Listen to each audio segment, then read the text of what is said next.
Hace pocos días se celebró en la mayoría de países del mundo el Día del Padre. Aprovechando la ocasión, decidimos hablar hoy de paternidades. Yo no soy papá, pero soy hijo, y he sacado mis propias ideas de lo que es ser padre desde esa experiencia.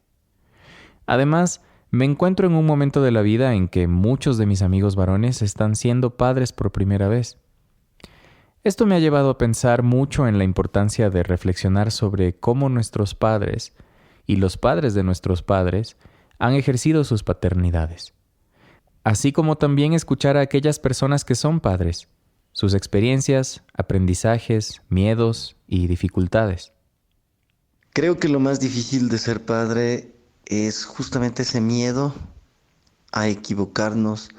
Tenemos pavor de pensar que nuestros errores pueden llegar a influir en su vida, en su futuro. Es aceptar que todo lo que haces personalmente, profesionalmente, etcétera, ya no es para ti, sino que es para tus hijos y tu familia.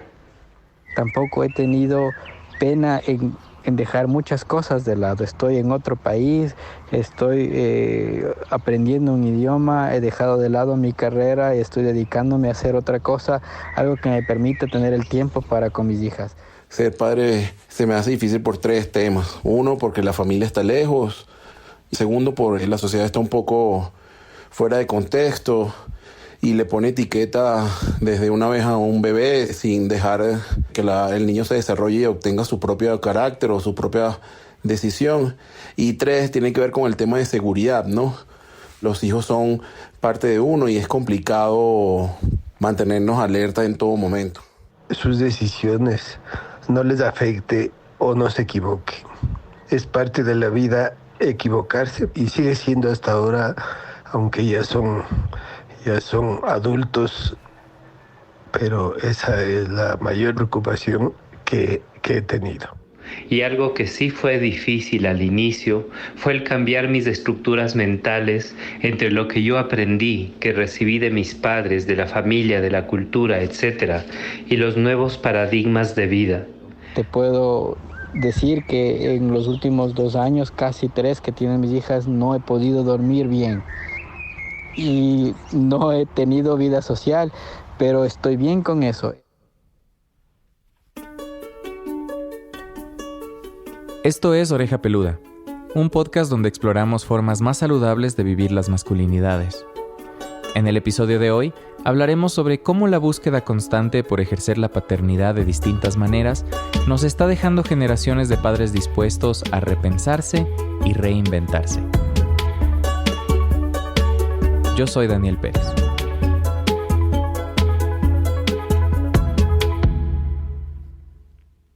¿Qué tienen en común Darth Vader de la Guerra de las Galaxias? I am your father. Vito Corleone de El Padrino.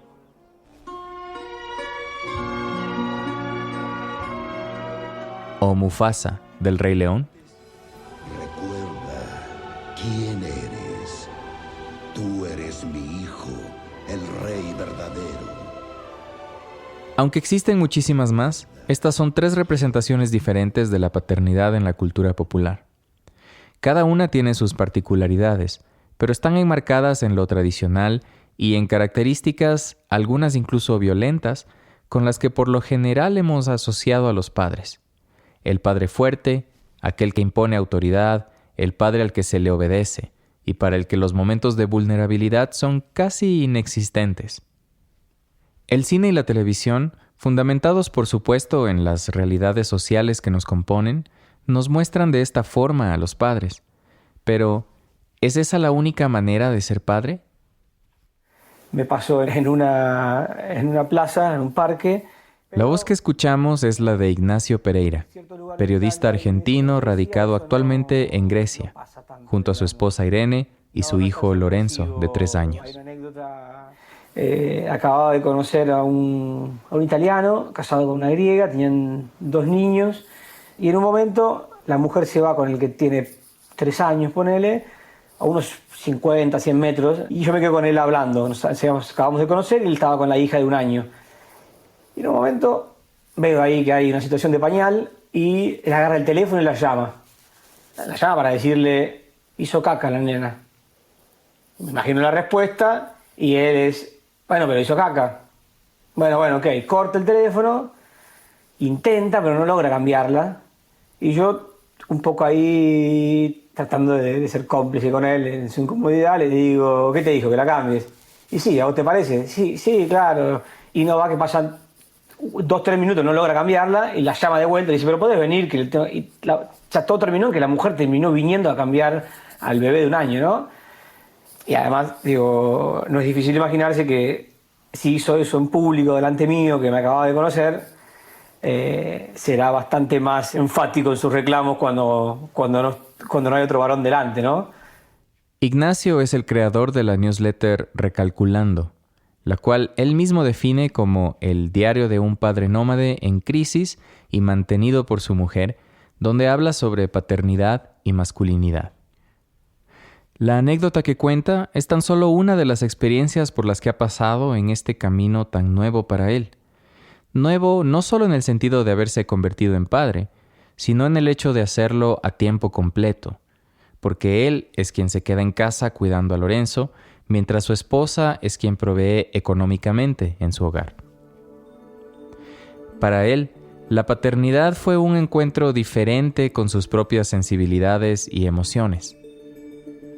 Es una mezcla de sensaciones, que es la mezcla de sensaciones que sentí durante el parto, ¿no? Estaba en el parto y en medio de toda una emoción impresionante, estaba súper maravillado, como nunca había estado antes. Apareció algo que fue como, digo, me estuvieron mintiendo, ocultando algo increíble toda la vida, ¿no? Y mientras escribía y reflexionaba sobre el tema, se dio cuenta que era algo que entre hombres no hablamos más allá de hacerlo de un modo superficial. Si estuviste o no estuviste en el parto, si te desmayaste o no te desmayaste, nos solemos quedar un poco ahí a las puertas de profundizar un poco más, ¿no? Sobre todo en lo que supuestamente son emociones más femeninas, ¿no? De hablar de cosas más profundas, de los miedos, de la fragilidad, de la tremenda incertidumbre que puedes sentir en ese momento, ¿no? Todo esto eventualmente lo llevó a observar más y hacerse más y más preguntas. O como dice él, empezó a sentir incomodidades y a descubrir cosas. Por ejemplo, en esa época viajábamos mucho por trabajo, digamos, en Europa e incluso en países súper desarrollados, Suecia, Escocia, Suiza. Había cosas elementales, como que yo estaba todo el día con Lorenzo y lo tenía que cambiar y no había un baño de varones con cambiador para bebés. La opción era entrar en el baño de mujeres, que no. Entonces casi como una provocación lo que hacía era cambiarlo a Lorenzo en el medio de la calle o en el medio del bar que estuviera, donde fuera, digamos, porque... La falta de cambiadores para bebés en los baños de hombres era apenas un detalle más. En el camino ha encontrado una serie de incomodidades que sintió y reconoce seguir sintiendo, y todas están relacionadas con el rol socialmente establecido de lo que debe hacer o no hacer un padre. Como por ejemplo cuando iba a un parque a las mañanas, ¿no? Entonces era a lo sumo un varón más y después el resto eran mujeres, ya fueran la madre, la tía, la abuela, la cuidadora, pero... Es decir, dentro de un grupo de 15 niños y niñas, había 1 o máximo 2 hombres adultos. Lo cual también me ponía en una situación un poco incómoda porque nos faltaba el que llegaba con el chiste, o medio en serio, medio en chiste, de si estaba haciendo de babysitter o de qué. Y también un poco la mirada de sospecha, ¿no? ¿Qué hace este tipo acá adentro? O sea... No es un lugar al que sentís que perteneces, ¿no? Porque se daba cuenta de cómo la sociedad impone ciertos roles y expectativas sobre lo que deben hacer los padres y las madres. Que existe esta mirada de que uno como varón tendría que estar trabajando, ¿no? Trabajando para ganar plata, ¿no? Trabajando, cuidando a un hijo. Este tipo de experiencias y aprendizajes llevaron a que la paternidad para Ignacio se convierta en una crisis de su masculinidad. Hasta ese momento no me había preguntado nunca qué era ser hombre y la verdad que, ¿por qué me lo iba a preguntar si yo había estado siempre cómodo, ¿no? Había siempre trabajado, había siempre ganado plata, nunca había dependido de nadie económicamente. A los 7 meses de haber nacido su hijo, Lorenzo, su esposa, que también es periodista, obtuvo una buena oportunidad laboral, por lo que decidieron entonces que sería él quien asumiría el cuidado de Lorenzo y de la casa, y que ella se ocuparía de ser el principal sostén económico. ¿Qué es ser un hombre, no? ¿Qué hombre soy si no trabajo? Y fue duro porque llevaba 20 años trabajando sin parar, nunca había hecho... Ignacio confiesa que a veces todavía le es incómodo sentir ese lugar de varón mantenido por su pareja, de acuerdo a los roles de género preconcebidos. Pero es algo que no tiene que ver con ella, sino que tiene que ver conmigo y con la sociedad, ¿no? Me gusta mucho. Además, esa crisis lo ha llevado a entender situaciones que atraviesan las mujeres que maternan a tiempo completo y cuya realidad es usualmente ajena a los hombres. Pero claro, ahora me dolían porque me tocaban a mí. No sé, que un amigo me pregunte, ¿y qué estuviste haciendo? Y dice, no, la verdad que nada, estoy en casa todo el día con Lorenzo y me liquida porque no tengo tiempo a hacer nada. Y que la primera respuesta sea, no haces nada y encima te quejas, ¿no? Es posible que ahora veamos a más padres participando del cuidado y de las crianzas, pero a grandes rasgos, Ignacio piensa que los cambios en las formas de paternar han sido superficiales. Porque sigue siendo una cultura patriarcal, entonces el hombre, aunque tenga la posibilidad, sigue sin ocuparse, ¿no? En otras palabras, tal vez sea más común ver a los padres compartir más tiempo con sus hijos e hijas, pero todavía hay una jerarquía social y familiar. Uno empieza a hacer algunas cosas que son bien vistas. Empiezas a llevar a tu hijo al parque los fines de semana, empiezas a hacer las compras, te empiezas a ocupar como varón de aquellas tareas más agradables o menos desagradables o menos sucias, pero de fondo estructuralmente no cambia, ¿no? No cedemos los espacios de poder, no nos ocupamos de lo incómodo, de lo sucio, no nos ocupamos del pañal o de llevar el calendario de las visitas al médico, al pediatra de los hijos. Socialmente, los hombres seguimos ocupando un rol de privilegio. Porque tenemos los trabajos mejores pagos, porque tal vez en general, esto sí, hay números y es abrumadora la diferencia, que una vez que llega un hijo, una pareja, el hombre, es irrisorio la cantidad de hombres que dejan su carrera, mientras que las mujeres es como natural, ¿no? Así es, hay números. Para poner un ejemplo, según un reporte de ONU Mujeres, las mujeres dedican entre 1 y 3 horas más que los hombres a las labores domésticas, entre 2 y 10 veces más de tiempo diario a la prestación de cuidados a los hijos e hijas o personas mayores y enfermas, y entre 1 y 4 horas diarias menos a actividades de trabajo remunerado. Este tipo de discusiones son importantes para visibilizar la realidad en la que nos encontramos. Gracias a esto se pueden proponer cambios reales. Parte de estos cambios implica no sobrevalorar el trabajo que como padres nos corresponde a los hombres. Si vas a tu hijo al médico no es que sos un héroe, estás cumpliendo básicamente tu rol de padre en una pareja donde lo más justo es el reparto real, ¿no?, de las cargas, incluyendo aquellas cargas invisibles, ¿no? Con cargas invisibles, Ignacio se refiere a todas las pequeñas cosas de lo cotidiano. Revisar la mochila a ver si está todo, ver si tengo que llevar al pediatra, si el calendario de vacunación está al día, si hay que organizar una fiesta de cumpleaños. ¿A quién invitamos? Si uno no se pone en el lugar de hacer las cosas, no va a ver todo lo que no está viendo, ¿no? Y en este contexto, entregarse a la vulnerabilidad puede enseñarnos mucho.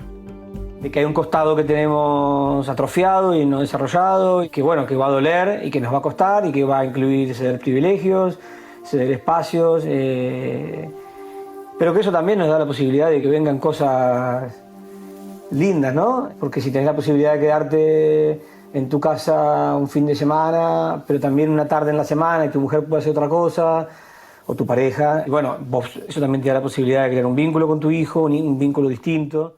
Además, Ignacio considera que es importante perder el miedo a equivocarse, pues las paternidades saludables se construyen día a día, en el trabajo afectivo diario, y también en los errores. Hay que hacerse preguntas, replantearse las cosas y aceptar que como hombres nos vamos a equivocar mucho. O sea, no queda otra. Meter las manos en el barro, equivocarse, intentar hacerlo mejor, volver a equivocarse. Me parece que si aceptamos nuestra vulnerabilidad y no lo vemos como sinónimo de debilidad, eso, tenemos una paternidad más saludable y un poco menos de riesgo de sufrir esa castración emocional que nos desconecta de los otros.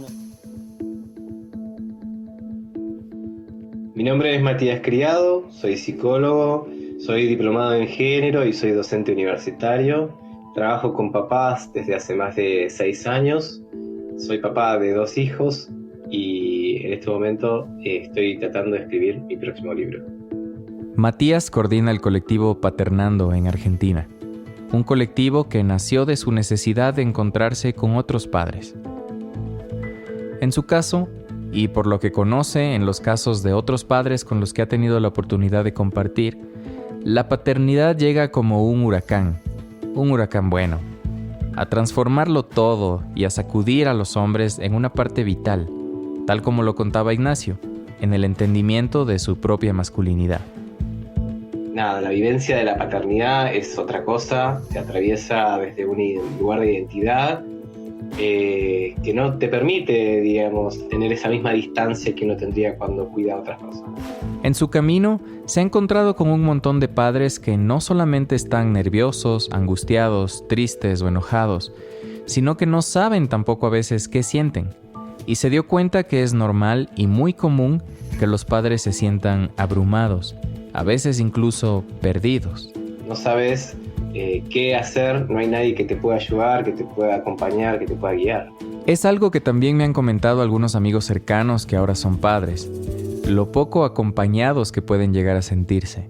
La verdad que la soledad que sienten los padres es muy, muy grande. Y como también le pasó a Ignacio, empezó a darse cuenta de que la sociedad tiene muy marcados los roles que usualmente se esperan del padre o de la madre. Encontraba con que cada vez que yo llevaba a mi hija a distintos espacios, como plazas, como iba a la escuela a las reuniones de padres, o como a veces iba a algunos lugares públicos y tenía que encontrarme que no había baños, que me miraban como algo raro, ya sea de un lado positivo, como que era un gran padre y era un héroe por cuidar a mi hija, o bien como algo de, bueno, ¿dónde está la madre? ¿No? ¿Qué pasa que estás solo? ¿Necesitas ayuda?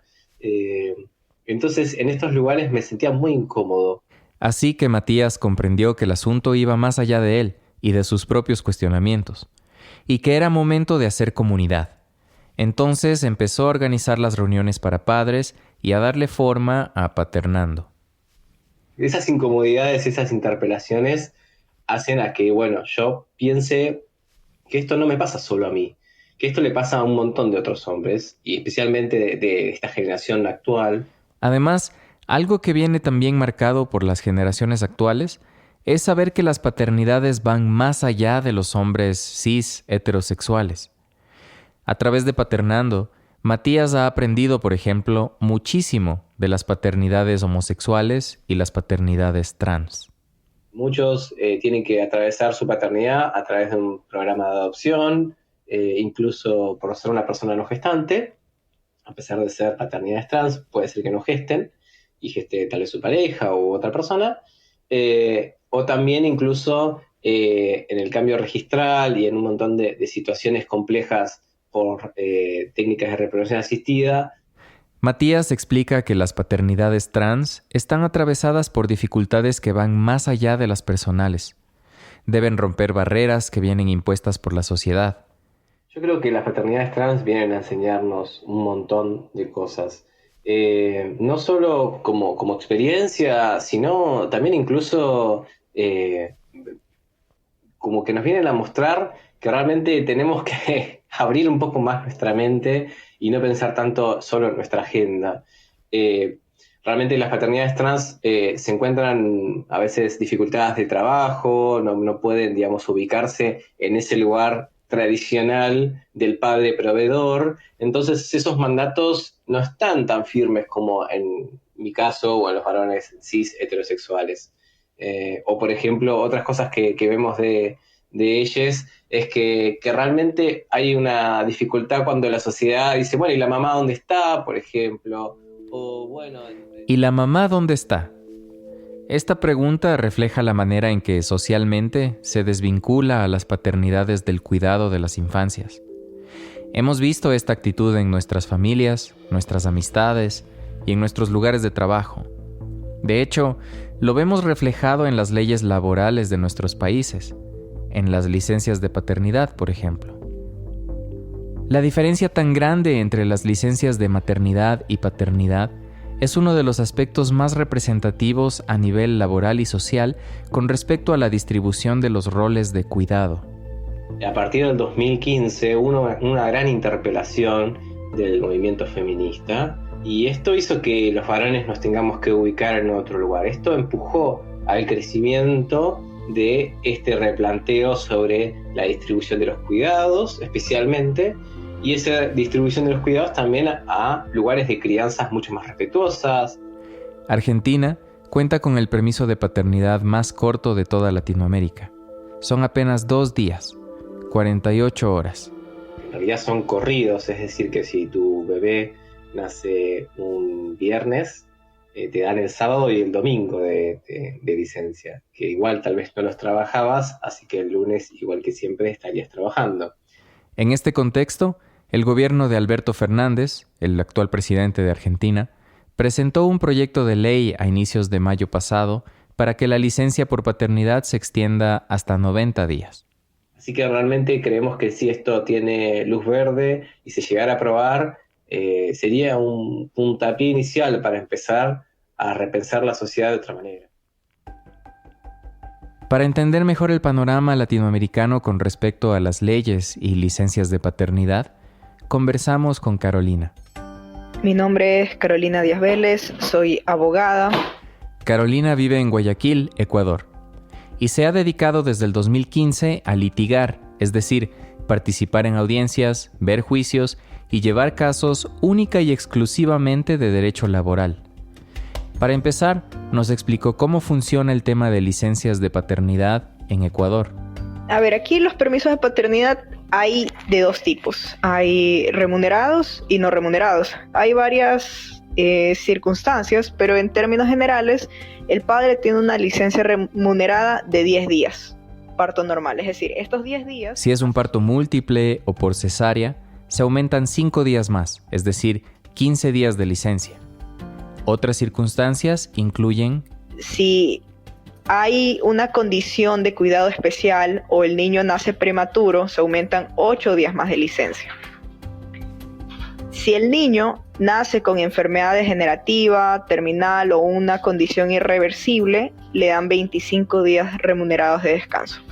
Y si la madre falleciere tanto en el parto o durante su licencia, el padre podrá tomar la licencia que le corresponde a la mamá para cuidar a su hijo. Y todo esto son... La cual en Ecuador, en términos generales, es de 84 días. Ahora, si es necesario más tiempo de licencia, existe la opción de pedir una licencia opcional y sin remuneración. Que aplica hasta por 9 meses. Esta licencia la puede aplicar tanto el papá, la mamá y también se extiende a padres adoptivos. Explica que Ecuador es uno de los países más avanzados en la región con respecto a la ley laboral. Pero, ¿cuál es el panorama en otros países latinoamericanos? Si lo ponemos en una escala de países que dan más y menos derechos al padre, tenemos en primer lugar Cuba. Cuba modificó su constitución en el año 2019 y agregó un artículo que habla de la inclusión que tiene que haber a la paternidad. Y en el año 2021 sacaron una ley donde habla que realmente la licencia de paternidad puede ser hasta de 1 año. Ningún otro país de la región se iguala a los permisos de paternidad que otorga la isla caribeña. De ahí también tenemos el segundo país con más días que da por permiso de paternidad es Paraguay. Paraguay da 14 días de licencia. De ahí todo viene a menos. Viene Uruguay, que tiene 13 días de permiso. De ahí, si no me equivoco, es que viene Ecuador, que viene con 10 días. Costa Rica, en cambio, no ha modificado su constitución desde el año 1949. Le han hecho ligerísimas reformas, pero es la misma. Entonces no contemplan temas de inclusión como paternidades responsables. Y recién el mes pasado, recién el 7 de abril del año 2022, hicieron una norma para dar una licencia de paternidad, que son solamente 8 días. Y de ahí las licencias son menores en los demás países. Como por ejemplo este caso de Argentina, que son solamente 2 días. ¿Por qué las licencias de paternidad son tan distintas en todos los países? Carolina explica que de alguna u otra manera este tema es un poco optativo. Porque existe un organismo internacional, que es la OIT, la Organización Internacional del Trabajo. La OIT regula de cierta manera cómo los países deben resolver las leyes en materia laboral.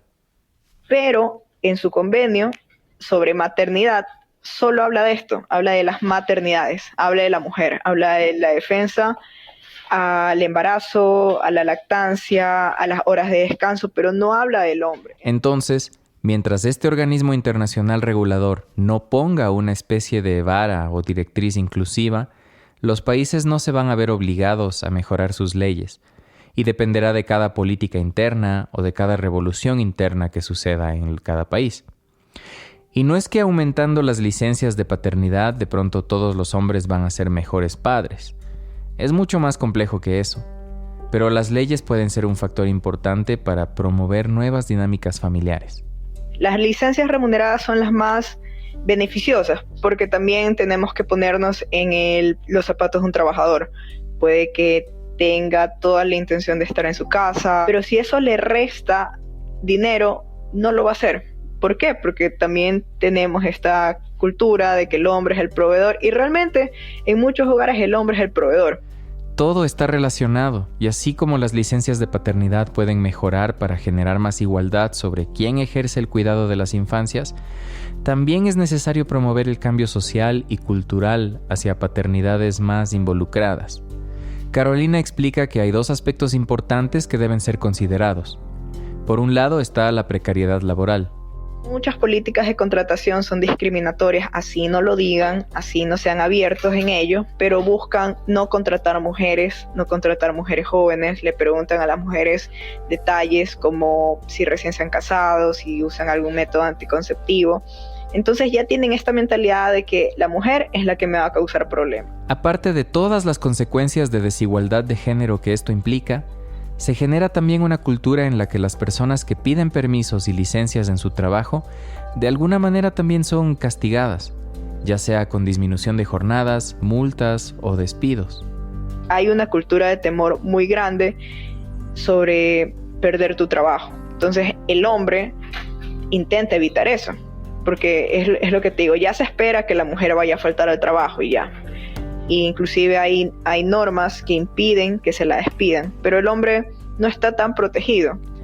Y el segundo aspecto que Carolina mencionó es directamente el machismo. Existe bastante esta vergüenza de admitir que quieres estar en casa, que quieres ser un hombre de familia, porque eso no es algo que se ve aquí con normalidad.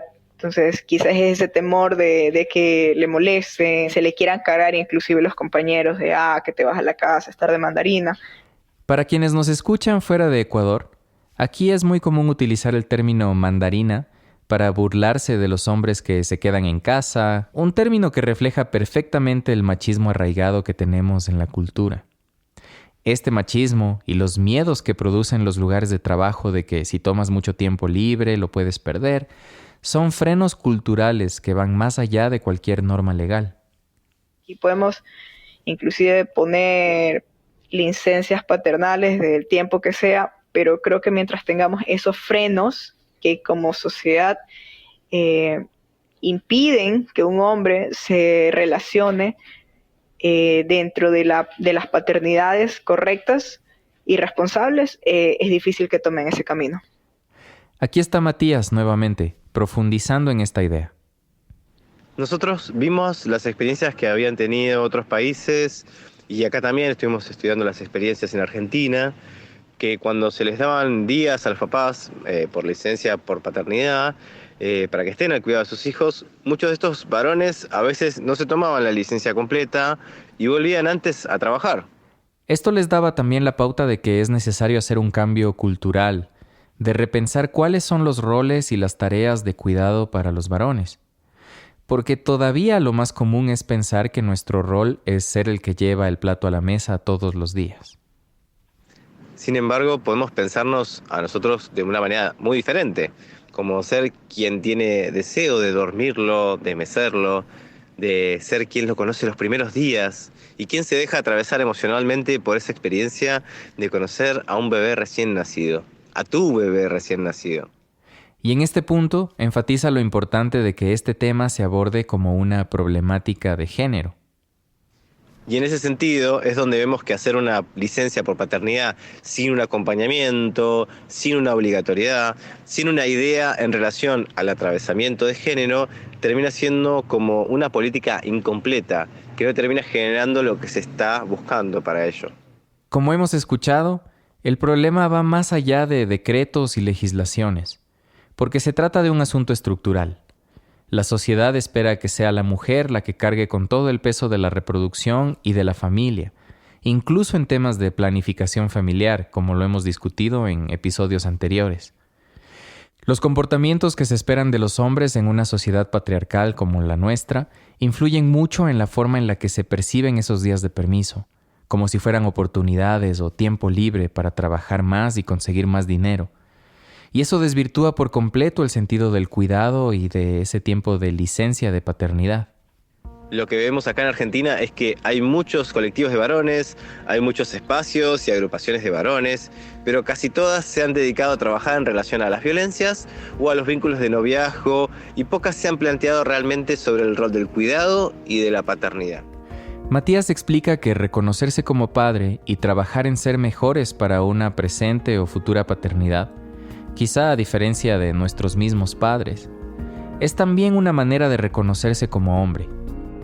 Y claro, en estos cuestionamientos se incluye la revisión de nuestros privilegios de género, como los lugares de poder. La verdad es que nosotros tenemos una mirada específica para con la masculinidad. No pretendemos que la masculinidad sea o se convierta en una nueva masculinidad o una nueva paternidad y que adopte nuevas estrategias para sostener el poder. Queremos que las paternidades empiecen a moverse de estos lugares de poder.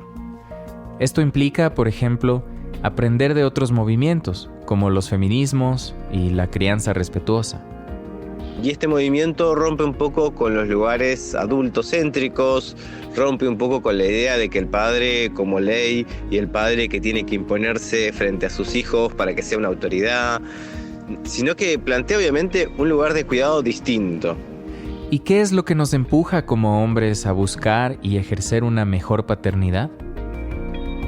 Los varones buscan también otras paternidades, no solo porque otras personas los han interpelado, no solo porque sus mujeres los mandan a hacer cosas o porque se empiezan a ubicar un poco más y hacer las tareas domésticas del hogar, sino también porque tienen un deseo. Nace en los varones hoy en día un deseo de ubicarnos diferente, de vivir con nuestros hijos, con nuestras parejas, con otras personas de una manera totalmente diferente. No se trata solamente de querer que nuestra familia no repita errores del pasado, sino que sea una familia que viva en paz, en tranquilidad, sobre todo con mucho amor y vínculos más profundos. Creo que esa puede ser una de las maneras de empezar a pensar en otro tipo de paternidades. No solo como varones que empiezan a hacerse cargo, sino como varones que también desean de manera diferente.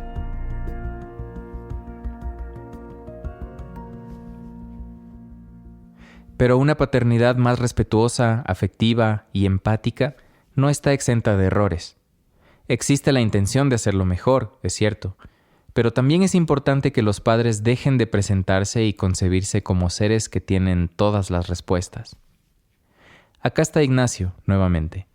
Todo el tiempo me encuentro con Lorenzo, con mi hijo, en una situación en la cual tengo que ejercitar la paciencia, porque todo el tiempo me veo desafiado para intentar hacer las cosas de una manera mejor, entre comillas, ¿no? Digo, a ver, quiero no gritarle, quiero no enojarme o hacerlo. Lo que Ignacio intenta como padre es demostrarle a su hijo que no es un padre perfecto, que trata de hacerlo mejor, sabiendo que eso no garantiza que lo vaya a lograr o que no vaya a cometer errores.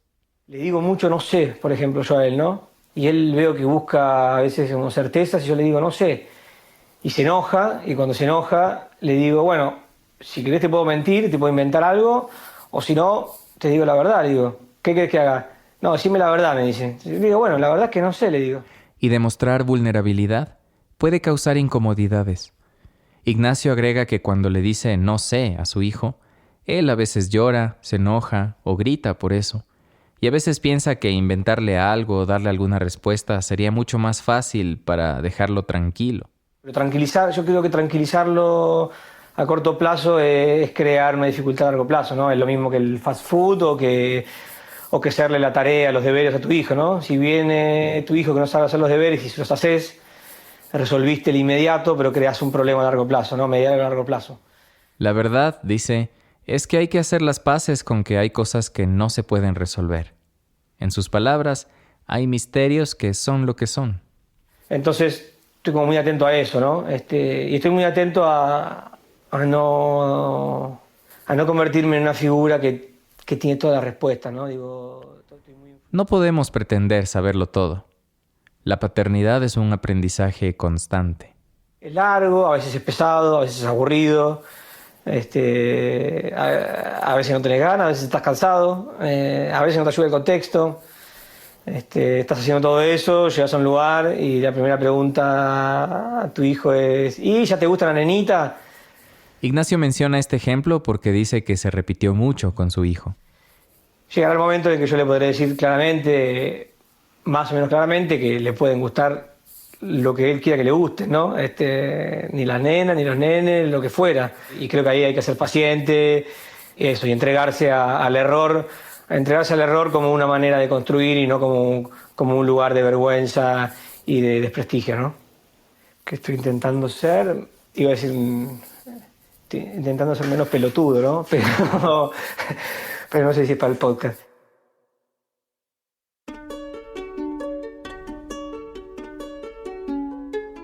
Muchas gracias a Ignacio Pereira, Matías Criado y Carolina Díaz. Gracias también a las personas que aportaron con sus respuestas para la intro de este episodio. Oreja Peluda es producido en colaboración con la Fundación Fredrik Egbert y presentado con el apoyo de Next Gen Men. En el proceso de producción colaboran Gustavo Endara, Sarah Herold, Samantha Ncesi, Remoy Philip, Jake Stika y Germán Villegas. En Oreja Peluda somos María Fernanda Borregales, Adrián Ceballos, María José Mesías, Diana Romero y yo, Daniel Pérez. Si te gusta lo que hacemos, puedes ayudarnos compartiendo nuestro contenido y siguiéndonos en Instagram, Twitter y Facebook. También, si quieres conocernos más, recibir recomendaciones y enterarte de detalles detrás de la producción de cada episodio, te invitamos a suscribirte a nuestro boletín mensual. Gracias por escuchar.